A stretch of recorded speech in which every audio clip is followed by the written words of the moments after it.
Welcome to the world of Deus Ex. For the sake of this demo today, we have infinite energy and infinite ammo.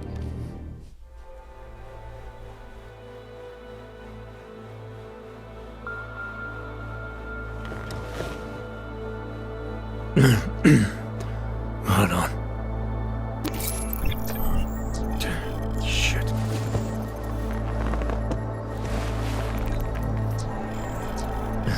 Alex, it's Adam.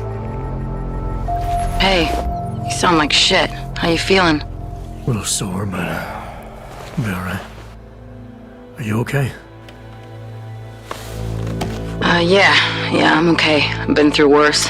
Jesus, how fucked up is that to think, huh? Listen, Alex, my systems are acting up a little, so I've got to get checked out. But if you want to meet or... What? No, I'm fine, man. You just take care of you. This girl's built tough. Give me a call when you're useful again, okay? Alright, I will. Talk to you soon.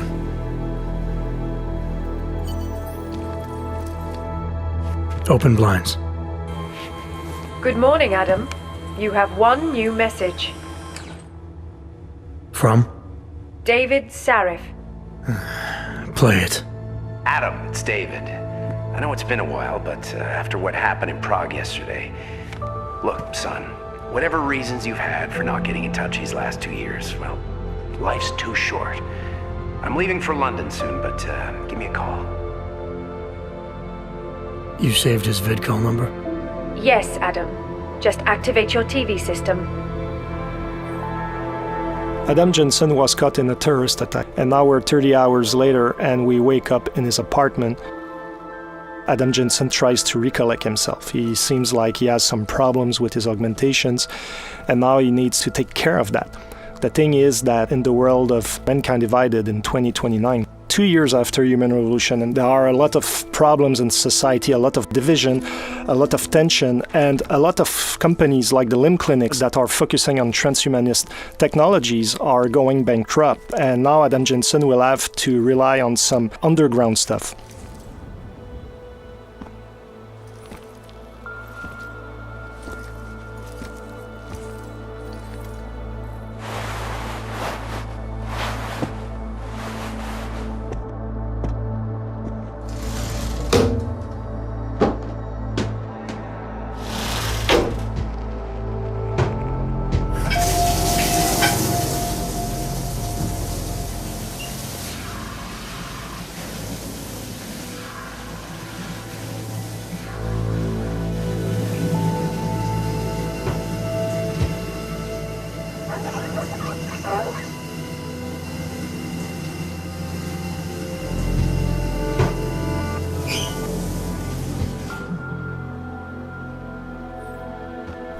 So Adam now is fresh, he smells good, he's clean, he's almost ready to go into his new adventure, but before we're going to look around a little bit his apartment.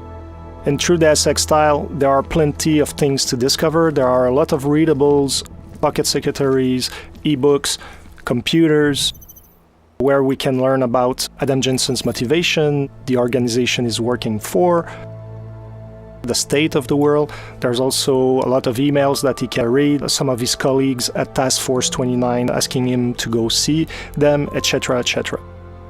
We're not going to show all of the details today in the apartment, but for instance, here we can go onto the television, we can watch the news, or you can even call back your old boss David Sarif, and that can unleash a totally optional mission that is not part of the critical path experience. But for today, we're going to focus on the main adventure and go out in the open.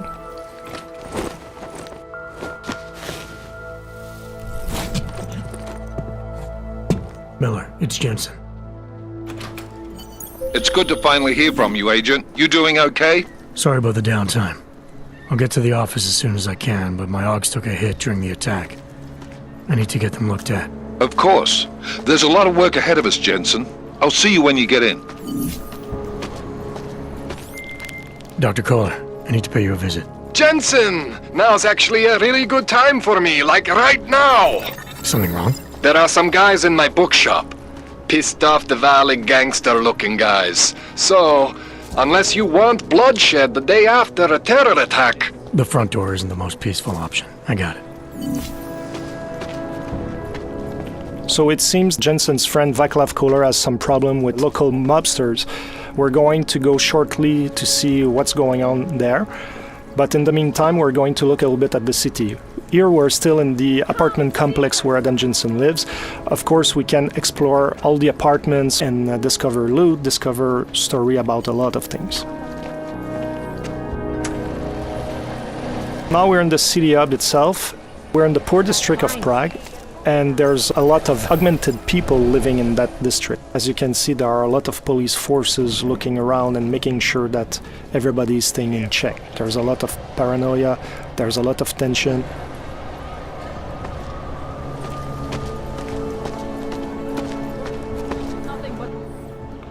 License, permit, voucher, document of authority, temporary pass, travel coupon, and/or certificate of authenticity. Good old days, we'd just ask for ID. Good old days are gone. Haven't seen one of these before. Orange level. You are some kind of badass? Just someone with a job to do. And the tools to do it, obviously. Go on through.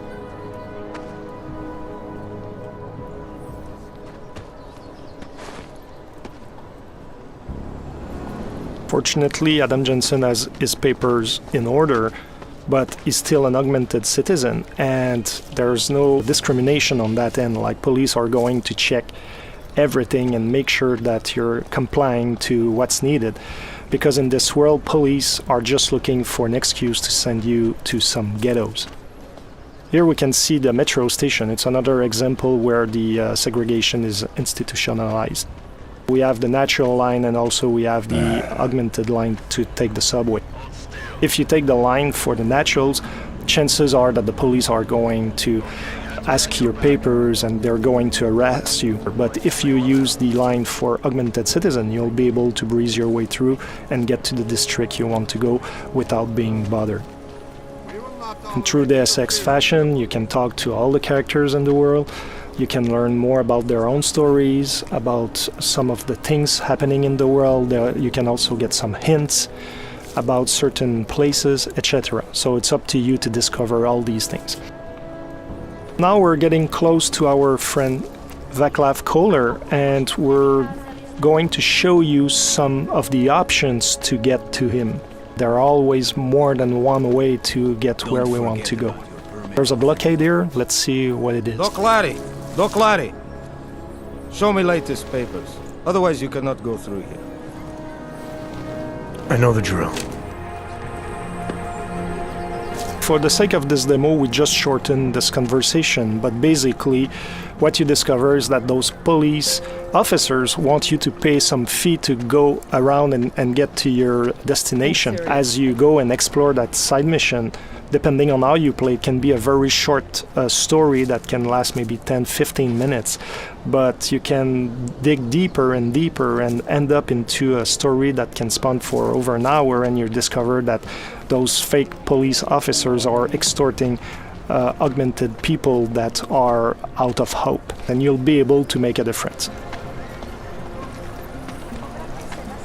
We're going to look at the right side of the police blockade, and it seems like there's another path, so let's explore it to see what it is. I would have found him. Street is off limits, Oyobok. Private function.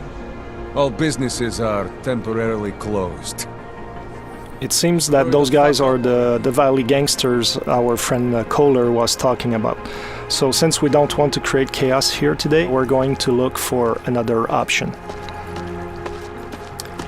In Mankind Divided, we really wanted to expand on the exploration aspect of the game, and verticality is a big part of it. And as you see here, there's an apartment upstairs with a flickering light, and there's probably a way to get there and also to go around the blockades that we've seen and maybe get to our friend without disrupting the peace in the city.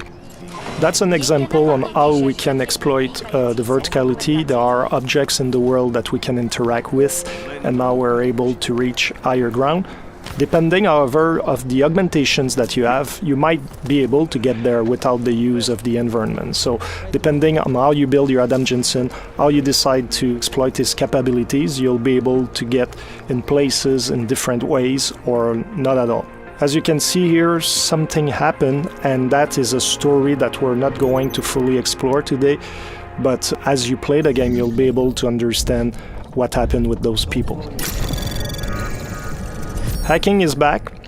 Like in Human Revolution, you have to go from one end of the network to the other end. But this time around, security systems have more protections that you have to overcome, like booby traps.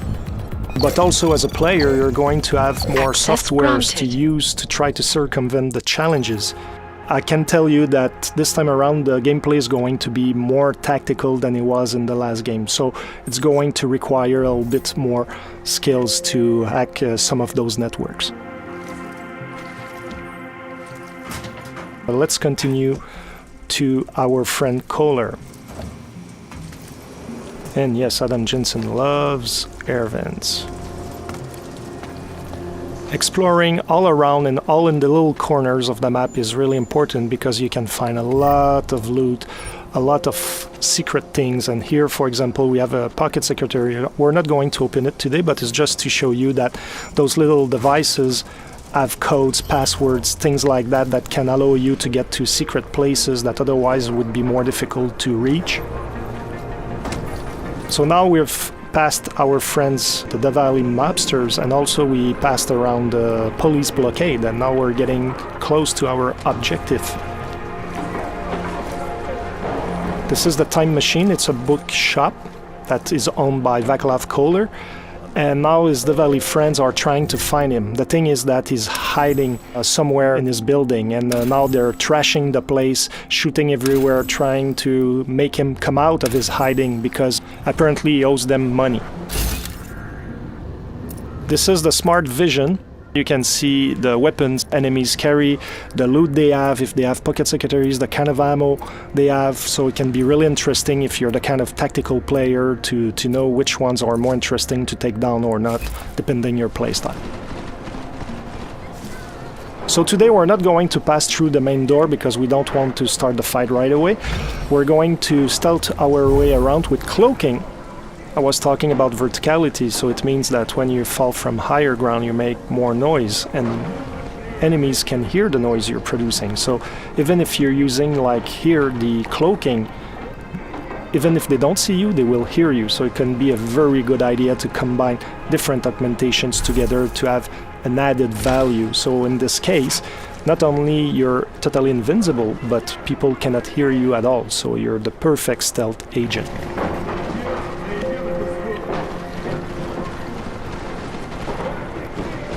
Takedowns are back, lethal or non-lethal as always, but this time around now you can perform them from cover.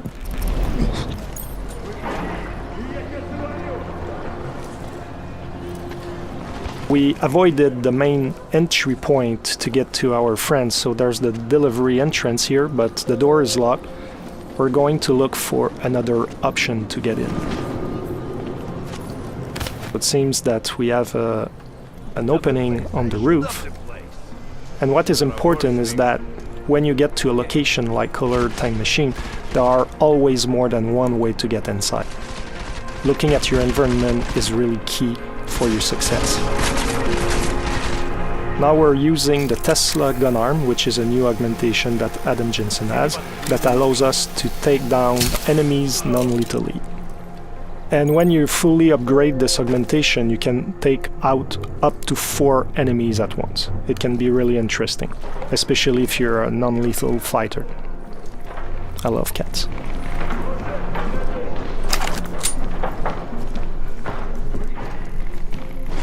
Here the stun gun. As you're going to see, it has a similar effect as the Tesla gun arm, but it shoots one single bullet at once, and you have to be at very close range to hit your target. So depending on your gameplay style, you might want to invest in the gun arm, or you might want to keep those praxis points for other augmentations and rely on the stun gun. So it's really up to the players to really craft the Adam Jensen they want. Here we could have gone through that bookshelf that is on the side and we could have climbed up to the second floor. But for today's presentation, we're going to take a different path.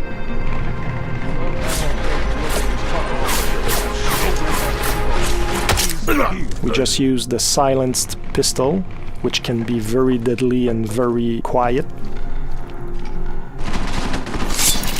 Here's another gun arm. The nano blade gun arm allows you to throw the nano blades, and you can kill very quickly and without too much noise enemies. And also you can have an upgrade that allows you to really charge the nano blade, and once you shoot it, it's going to explode after a few seconds, and you can take down several enemies at once because it has a 360 effect. We're getting closer to our objective, and now we just use a toxic gas grenade, and everybody in the radius of the grenade is going to be affected. This guy has been lucky until now. Fortunately for this demo, Adam Jensen had the augmentation that protects you against it, otherwise you would have suffered from the same consequences as our Diwali friends.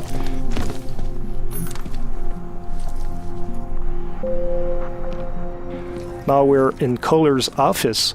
Apparently the mobsters looked around, but they didn't find the secret spot to find C.O.R.E. Jensen! Thank God! I'm down in the dungeon, man! You remember the title of my super secret book, right? I remember it's red.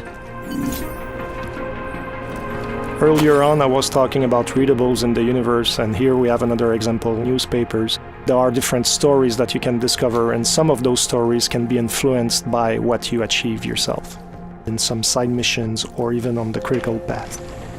Here, our Diwali friends forgot to look at this weird red book.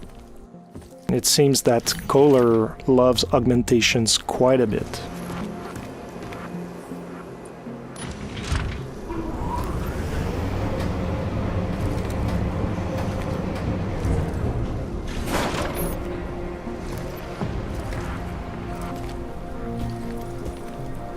Here's C.O.R.E.'s lab. And I was talking about exploration earlier. There are always secrets to find, and here you have another example. Jensen, my favorite techno wonderkind. Sorry about the goons, man. They didn't give you too much trouble, did they? Nothing I couldn't handle.